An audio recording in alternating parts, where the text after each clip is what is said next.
Kimsingi kwanza kabisa tunamshukuru Mwenyezi Mungu, tumekuwa na wakati mzuri kwa mwaka huu wa 2026 tangu tumeanza mechi yetu ya kwanza Januari tarehe 23 dhidi ya KMC ambao tulicheza katika uwanja wetu wa nyumbani kule Tabora, na tulifanikiwa kupata ushindi mzuri, ushindi wa magoli 3-0. Kwa hiyo baada ya mechi tulianza safari ya kuja Dar es Salaam na tumepata wakati mzuri takriban siku mbili kujiandaa katika mechi ya kesho, na mechi yetu hii ni muhimu sana kwa sababu ni kiporo na sasa hivi tuna energy kubwa sana, tuna nguvu na tuna hari na tuna moral kwa sababu tunakwenda kucheza na Azam FC ambao wao wapo nyumbani kikanuni, lakini inapokuja suala la TRA United Sports Club, popote pale ambapo sisi huwa tunakuwa tuko nyumbani kwa sababu TRA ni timu ya Watanzania wote na ni timu ya walipa kodi. Kwa hiyo kesho sisi tutakuwa nyumbani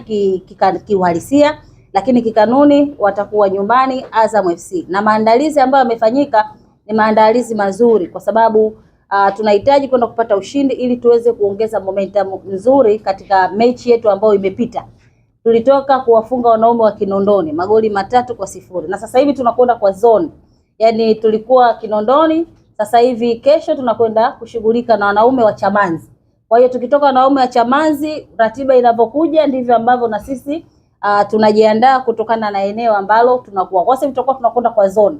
Kama tunakwenda kucheza labda kule Mbweni tunasema wanaume wa Mbweni. Tukisema tunakwenda kucheza Jangwani tunasema wanaume wa Jangwani. Tukisema tunakwenda kucheza Msimbazi tunasema wanaume wa Msimbazi. Kwa hiyo ndio tutakuwa tunakwenda katika zoni ya namna hiyo. Kwa hiyo kwa upande wa wachezaji wote wako vizuri. Mmemsikia kocha hapa amezungumza vizuri kabisa kwamba kila mmoja anahitaji mchezo wa kesho ili tuweze kuwapa furaha zaidi wa Tanzania, kwa sababu sasa hivi ukiangalia kila Mtanzania, timu pekee ambayo inawapa furaha wa Tanzania wote ni TRA United Sports Club, na Watanzania wasipoiona TRA ikicheza ama ikifanya vizuri huwa wanaumia, na ndio maana mechi dhidi ya KMC tulipata baraka zote za Watanzania kwamba tunakwenda kucheza mechi ambayo tunahitaji kupata ushindi. Kwa hiyo mechi yetu ya kesho awali ilikuwa ichezwe saa 3 usiku, lakini kwa bahati nzuri tunaweza tukasema sio je, pia tumefurahi kwamba mechi yetu ya kesho dhidi ya Azam FC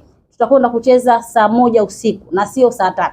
Kwa hiyo nitumie nafasi hii kuwaalika Watanzania wote, wana Dar es Salaam wote, kesho tukutane Chamanzi saa 1 kamili usiku. Vijana wetu wameandaa burudani nzuri kabisa ya pira kodi, pira mapato, pira risiti, pira makadirio, pira kodi ya awamu ya mwezi wa Januari mpaka mwezi wa 3. Kwa hiyo ndio kitu ambacho tunakwenda kufanya kesho. Kwa hiyo mechi ni saa 1, nafikiri kama watu walikuwa wanaweza kuona mechi ni saa 3, labda wanaona uvivu, ikifika saa 3 mechi itaisha saa 6 tutaje kufika nyumbani. Kwa hiyo mimi niwaambie mechi kwa mujibu wa ratiba ya bodi ya ligi, mechi ni saa 1.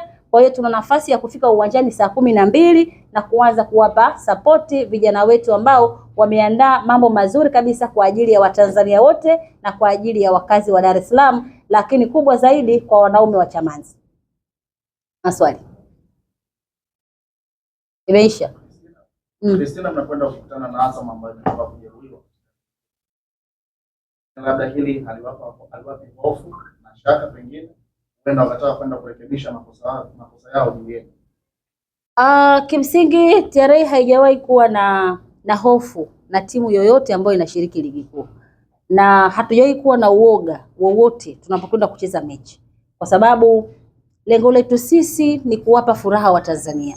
Yaani kama ambavyo nimezungumza, hakuna Mtanzania ambaye anatamani kuiona TRA inapoteza. Kila Mtanzania anataka kuiona TRA inakwenda kufanya vizuri, tunaondoka pale yani na matarumbeta yetu, tunashangilia vigoma nini. Yani ndio Watanzania wanataka kuiona TRA ya namna hiyo. Hawataki kuona TRA inatoka pale tunasema mpira wa miguu na matokeo matatu leo wametumia nafasi. Hakuna Mtanzania anataka kusikia hizi stories za kwamba wapinzani wametumia nafasi. Kwa hiyo Azam ni timu nzuri, sawa na wana kocha mzuri Ibenge, na kuna kocha Anset Makiadi ambaye alikuwepo wakati huo timu inaitwa Tabora United, na katika uongozi wake wakati anaongoza timu aliwahi kuifunga Azam FC. Kwa hiyo kesho kile kibao sasa kinakwenda kujirudia tena kwa wakati mwingine kama ambavyo kilifanyika wakati tuko Tabora.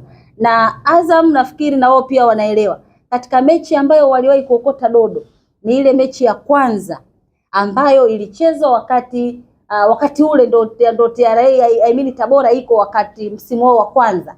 Nafikiri kuanzia pale hawajawahi kupata matokeo mazuri au rafiki wanapokutana na Hiti. Kwa hiyo kupata kwao matokeo ambayo sio rafiki au matokeo ni mazuri, Naftaro pia wana momentum nzuri kwa sababu wametoka kufanya vizuri, na hiyo tunawapongeza. Katika mechi ya kimataifa wametoka kupata ushindi mzuri kabisa. Kwa hiyo tunaamini wana ile energy pia, lakini tukiacha hayo yote, sisi tunakiangalia ni nini ambacho TRA kwa wakati huu tunataka kwenda kukifanya kwa ajili ya kuwapa zawadi wa Tanzania ambao siku zote wamekuwa wakiamini TRA ndio timu yao ambayo inawapa furaha. Timu yako imekuwa na uwezo wa kutengeneza nafasi nyingi, lakini kwenye kuzitumia unakwenda kukutana na timu ambayo ina uwezo wa kutengeneza nafasi, lakini pia ina mshambuliaji hatari Jeff Kitambala. Ingine hili amuone kama huenda kwa safu yake ushambuliaji na consistency yake kufunga kwenye kila mchezo wewe inaweza kwenda kupelekea shida. TRA ina wachezaji zaidi ya hao. Unaelewa Yaani TRA ina wachezaji zaidi ya hao. Kuna Adamu, sawa Kuna Ramadhani Salum Chobwedo, unaelewa Tuna Mzamiru Yasini, kuna Dennis Nkane, si unanielewa? Kuna Omar Yusufu. Tuna wachezaji wengi wazuri, kuna kina Nasiri Kombo, kuna kina Bui wapo. Kwa hiyo sisi hatumwangalii mchezaji mmoja na hatuangalii kwamba wale wana mchezaji huyu ambao ni potential. Kwa hiyo kila timu huwa ina wachezaji ambao ni potential, sawa Hatukatai Azam wana wachezaji wazuri, mimi hilo hata siwezi kupinga. Lakini linapokuja swala la TRA, sisi tuna wachezaji wazuri zaidi. Kwa hiyo sisi hatuangalii kwamba kule kuna nani tumetengeneza nafasi. Sisi tunachokihitaji ni kupata ushindi, sawa Unaweza ukatengeneza nafasi hata 10, lakini katika zile nafasi 10 ukipata kutumia nafasi 2 mpaka 3 zikawa ni magoli, pale kwetu sisi ni kitu kikubwa. Kwa hiyo sisi tunachokiangalia ni kesho tunaendaje kupata ushindi na tunafanyaje tuweze kupata matokeo mazuri. Mambo ya mchezaji kuna huyu na huyu, na sisi tuna wachezaji wazuri ambao ni potential na wanaweza wakaingia uwanjani wakaamua matokeo.